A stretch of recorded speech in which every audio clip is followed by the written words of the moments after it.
parler des hommes, de nos relations entre enfants. Icônes et silences, Jin Noué, bienvenue sur Icônes et silences, la chaîne où nous révélons les vérités cachées derrière les plus grandes légendes de notre culture, sous le soleil éclatant de Saint-Tropez ou sur les planches prestigieuses des théâtres parisiens. Il était le symbole éternel du rire et de la joie de vivre à la française. Pourtant, dans les derniers mois de sa vie, enfermé dans le lourd silence de son appartement, cet homme a prononcé une phrase qui a brisé le cœur de toute une génération. Avec une voix fatiguée et un regard vidé de toute espérance, il a simplement confessé que la vie n'avait plus aucun intérêt et qu'il attendait la mort. Comment une figure si monumentale a-t-elle pu sombrer dans une telle détresse? Comment ce pilier de la tradition théâtrale, l'incontournable adjudant des 30 Glorieuses, a-t-il perdu sa lumière qui a pu éteindre la lumière dans les yeux de ce géant si familier derrière la carrure imposante, les colères théâtrales et les mimiques inoubliables que nous connaissons tous? Se cachait en réalité un homme profondément rongé par le doute et la peur, un homme portant le fardeau d'un mensonge immense qu'il a dû cacher à son propre père, un ingénieur brillant et exigeant pendant des décennies entières. Sous le costume du comique populaire, il y avait un artiste qui, même au sommet absolu de sa gloire publique, a dû ravaler sa fierté avec amertume lorsqu'une voix influente de l'industrie l'a réduit à l'état de vulgaire ringard bon marché. Michel Galabru a passé sa vie à faire rire un pays tout entier, tout en cachant soigneusement ses propres larmes et ses tragédies familiales insupportables. Si le grand public pensait naïvement que les applaudissements et la célébrité finissent toujours par guérir les blessures de l'enfance, l'histoire de ce monstre sacré de notre cinéma prouve tragiquement le contraire. Mais au moment même où la France entière saluait son génie comique, une ombre grandissait dans les coulisses, prête à tout dévorer, avant de découvrir la phrase cruelle qui a bouleversé sa perception de lui-même pour toujours, et de comprendre la double vie déchirante qu'il a menée pour survivre dans ce milieu souvent impitoyable.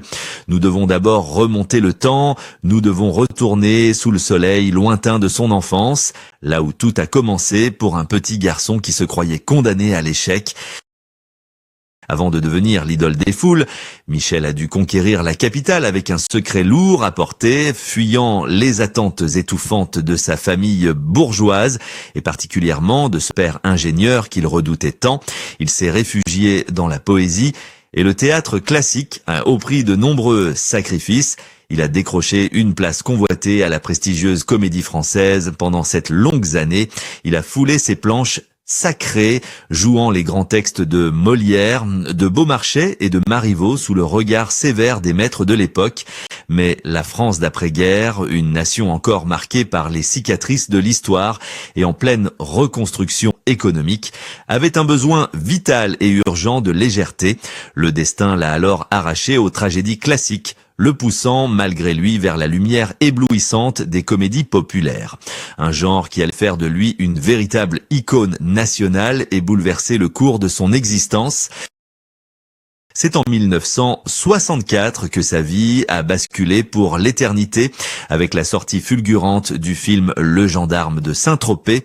En endossant l'uniforme métriqué de l'adjudant Jérôme Gerbert, il a formé avec l'incomparable Louis de Funès un duo comique légendaire qui a immédiatement conquis le cœur du pays tout entier. À travers cette série de films incontournables, il incarnait le chef râleur, colérique mais profondément humain et attachant, devenant le visage familier de nos étés ensoleillés et le symbole absolu d'une France insouciante, celle des 30 Glorieuses. Chaque projection dans les salles obscures était un remède miraculeux contre la morosité quotidienne, une parenthèse enchantée où des familles entières se retrouvaient pour rire à l'unisson. Le public l'a rapidement érigé en figure paternelle bienveillante, un homme dont la voix tonitruante et l'accent chantant du Sud rassuraient des millions de spectateurs, faisant de lui l'un des acteurs les plus rentables du box-office national. Mais réduire cet artiste à ses seules mimiques comiques et à ses coups de sang burlesques serait une grave erreur que l'histoire du cinéma a failli commettre. Pour prouver la profondeur bouleversante de son talent dramatique, il a livré une performance magistrale et terrifiante dans le drame Le Juge et l'assassin de Bertrand Tavernier. Ce rôle inattendu lui a valu la consécration suprême de ses pairs avec le César du meilleur acteur en 1977, démontrant à l'intelligence parisienne qu'il était un immense tragédien, capable d'incarner la folie, la misère et la douleur avec une justesse vertigineuse. D'autres succès retentissants, comme son apparition inoubliable dans La Cage aux folles ou encore le classique Le Viager, ont définitivement consolidé son statut de monstre sacré incontesté du paysage culturel français, respecté tant par le grand public que par les critiques les plus exigeants. Pourtant, alors que la nation entière l'applaudissait à tout rompre et que les salles de cinéma désemplissaient pas, une réalité bien plus sombre et pernicieuse se dessinait loin des caméras et des tapis rouges. Derrière les trophées dorés, les rires tonitruants et les sourires de façade, le système implacable du cinéma français commençait à resserrer son emprise suffocante sur lui. Le public ignorait totalement que l'homme qui les faisait tant vibrer était pris au piège d'une machine financière écrasante et d'un mépris intellectuel d'une rare violence. Pendant que la gloire brillait de mille feux, une humiliation secrète et un mot d'un immense mépris prononcé par un puissant producteur allait bientôt lui faire comprendre la cruelle vérité de son métier, car si les spectateurs voyaient en lui une étoile éclatante et intouchable, l'industrie, elle, ne voyait qu'une marchandise corvéable à merci, prête à être sacrifiée sur l'autel de la rentabilité. Alors que le public voyait en Michel Galabru une vedette épanouie et rayonnante, la réalité dans l'ombre des plateaux de tournage était d'une cruauté effarante. L'industrie cinématographique, loin de le protéger ou de le chérir à la hauteur de son immense talent, l'a souvent traité avec une condescendance blessante, l'enfermant dans une case dont il a souffert en silence. Pour une grande partie des décideurs et des producteurs de l'époque, il n'était pas le digne héritier des grands maîtres de la comédie française, mais un simple produit de consommation courante, une valeur marchande destinée à remplir les salles sans exiger de grands égards de leur part. Cette violence symbolique a atteint son paroxysme lors d'un épisode profondément humiliant qui a laissé une cicatrice indélébile dans l'âme de l'acteur, un moment de trahison où le masque de la grande famille du cinéma était tragiquement tombé. Un jour, alors qu'il se trouvait dans les coulisses de la préparation de la célèbre saga du gendarme, il a surpris par un hasard malheureux une conversation glaciale qui allait redéfinir sa vision du métier pour le reste de ses jours. Le producteur du film, discutant ouvertement de la distribution et des finances, a lâchement lâché une phrase d'un mépris absolu, affirmant qu'il suffisait de payer grassement Louis de Funès et que pour l'entourer, il n'y avait qu'à engager des ringards, car il refusait catégoriquement de dépenser le moindre centime supplémentaire pour eux. Entendre ce mot de ringard, cette insulte d'une violence inouïe, ce fut un véritable coup de poignard pour cet homme, lui qui avait voué sa jeunesse entière au texte classique. Il a soudainement compris, avec une lucidité douloureuse, qu'il n'était qu'un rouage interchangeable dans une machine à sous gigantesque, un pion que l'on méprisait tout en exploitant son visage et sa voix tonitruante pour faire fortune. Cette blessure narcissique profonde a été cruellement aggravée par une réalité financière terrifiante qui a transformé sa carrière en une course épuisante pour la survie quotidienne.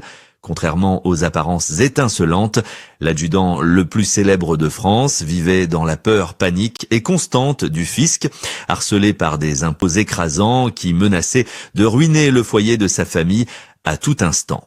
Pour éponger ses dettes perpétuelles et assurer un toit à ses enfants, il s'est retrouvé prisonnier d'un engrenage infernal, contraint d'enchaîner frénétiquement les tournages sans avoir le luxe élémentaire de choisir ses rôles. Il a ainsi tourné dans des dizaines de films médiocres, ces fameux nanars alimentaires, acceptant des scénarios qu'il savait pertinemment mauvais, simplement parce qu'il fallait bien payer les factures à la fin du mois. Ce système l'a utilisé jusqu'à l'épuisement, transformant le jeune homme passionné par Molière en un forçat de la pellicule, obligé de brader son art sous la pression étouffante des nécessités matérielles. Pendant que les critiques intellectuels le raillaient avec mépris pour ses choix de carrière parfois douteux, lui ravalaient sa fierté, sacrifiant ses nobles ambitions d'autrefois sur l'autel du devoir familial. Il souriait généreusement devant les caméras, mais derrière ce masque d'éternel bon vivant se cachait une solitude vertigineuse et un sentiment persistant d'imposture face à une élite arrogante qui refusait de le comprendre.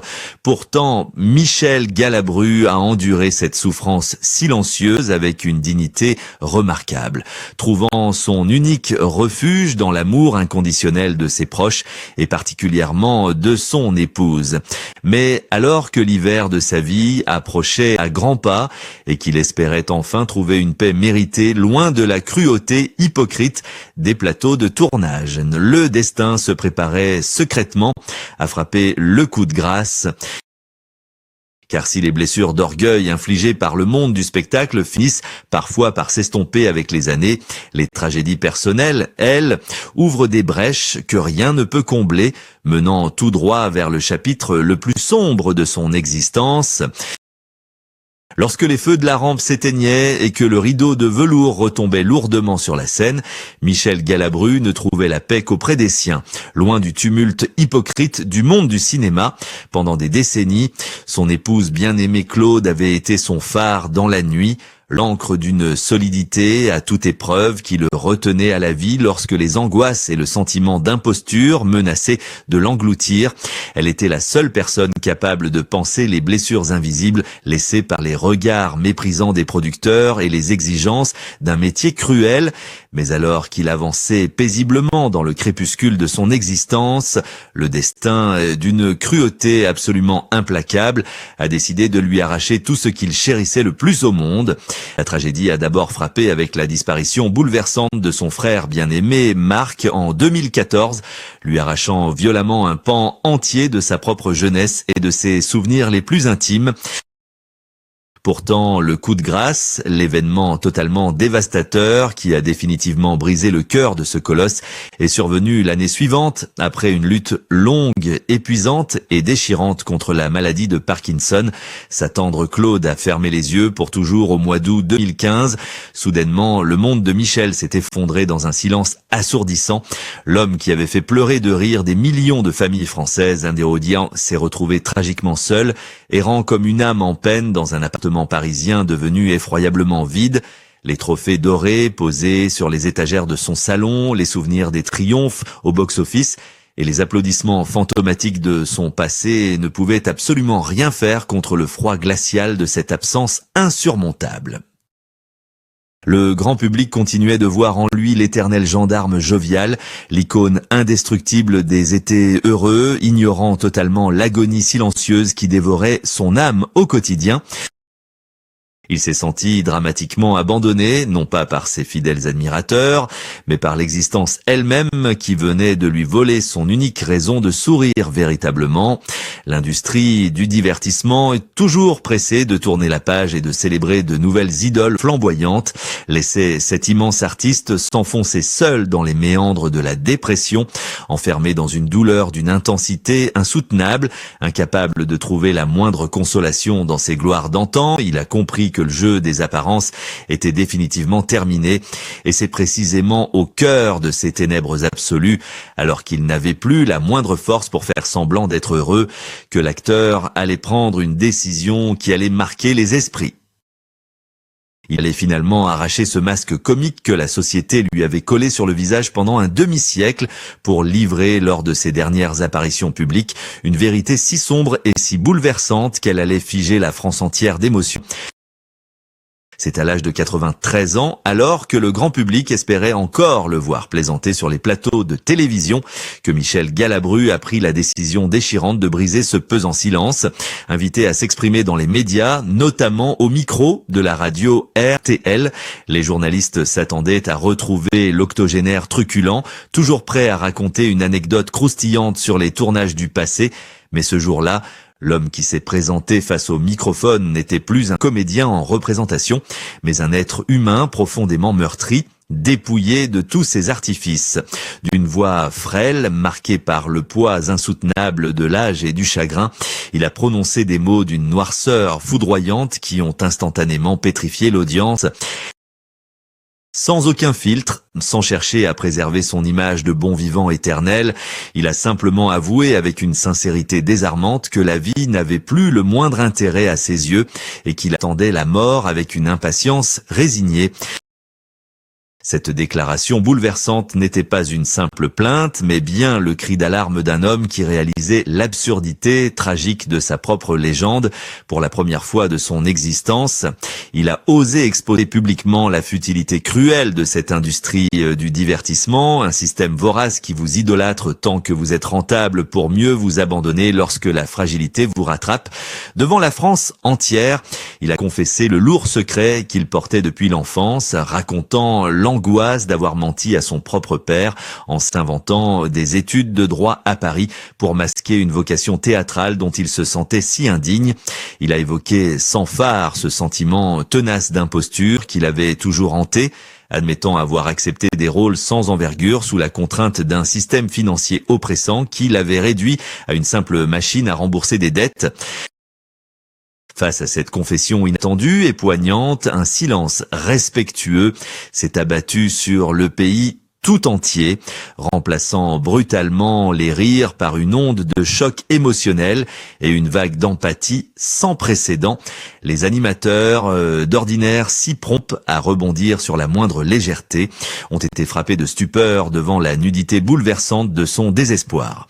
Le public a soudainement compris que chaque sourire affiché à l'écran cachait en réalité un sacrifice personnel incommensurable et une peur constante du rejet, en pointant du doigt l'hypocrisie d'un milieu qui encense les triomphes, mais détourne pudiquement le regard face à la solitude des loges désertes.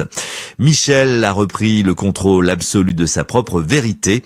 Il n'était plus le pitre de service docile, ni le comédien de second rang méprisé par certains intellectuels arrogants, mais un artiste majestueux dans sa vulnérabilité assumée, réclamant enfin le droit imprescriptible d'être malheureux.